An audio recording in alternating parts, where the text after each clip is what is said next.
mucayyoon tun murtee dogoggoraa lubbuu isii irratti murteessiti. Bultii fi gara miidiyaa fiduun tana fiddi. Wanti boqonnaa namaa kennu yoo jiraate du'a qofaadha.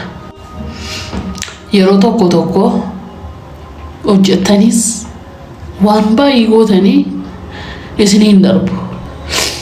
Anis amma guyyaa irratti isin jibbisiisee isin gaddisiisee warri jirtan dhiifaman haa godhaa.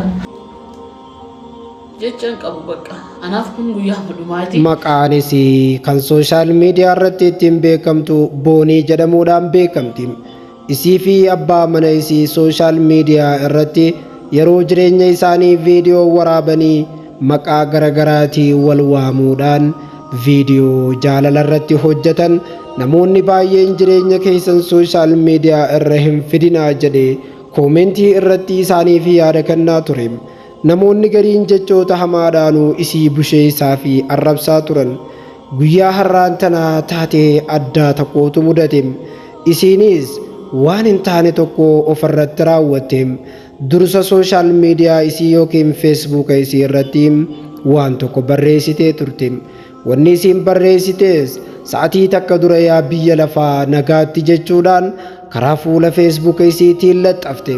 Sanatti aansitee viidiyoo waraabdeem. Viidiyoo sanarratti akkana jette. Yeroo tokko tokko hojjettaniis waan baay'ee guutanii isiniin darbu. Jireenya akka barbaaddanii jireenya akka feetanii isiniif hin jiraatamu. Kanaafuu biyya lafaa kanarraa wanni boqonnaa namaaf kennu yoo jiraate du'a qofa. Ani samma guyyaa har'aatti waaniin hojjedheen isin jibbisiiseen jiram. Isin gaddisiiseen jiram. Namoonni isin jibbisiisee isin gaddisiise dhiifama naaf godhaa. Anaaf guyyaan har'aa guyyaa isa dhumaati. Anaaf guyyaan har'aan tanaa guyyaa boqonnaa kootiiti. Anaaf guyyaa macarrashaati. Yeroo gaarii qabaadhaa jechuudhaan lubbuu isii galaafattee murtee hamaa lubbuu isii irratti murteessite. Subhaanallah. Sabni keenya kun tokko jireenyi isaa sooshaal miidiyaa qofatti fakkaata. Jireenyi ilma namaa sooshaal miidiyaa qofaan kan jiraatamu faasayam. Namoota koomentii isaaf kenne faa dubbisee ittiin sammuu isaas jeeqee ifiifillee jeeqamee balaa hamaadhaaf saaxilama. Boodarra namoonni isa arrabsan dabalaa dhufuurraa kan kee inni sabdii kutachaa dhufam. Dhumarratti kunoo lubbuu isaa galaafatam. Lubbuu rabbiin uume ofumaaf baasuun kun hin ulfaatu yaa jarana. Rabbiin musiibaa akkanaa isiniif maatii keessan mara haa baraaru jennam. Jireenyi filannoo hedduu qaba waan lubbuu keessan ittiin baastan tokkolleen hin jiru. Lubbuu keessan qusadha.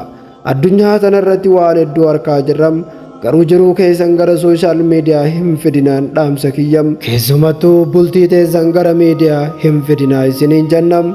Hawaasni dhimma bultii baay'inaan gara miidiyaadhaa fidee wal qaaneessaa ooluum kan yeroo hunda bultii irratti wal rabbisaa ooluum hawaasa keenya kanam. Rabbiin waan hamaa akkanaa nu haa baraaru. Waan wallaalli nu goote cittoon gaala hin goone. Rabbiin nu haa baasu fitnaa hunda jalaa.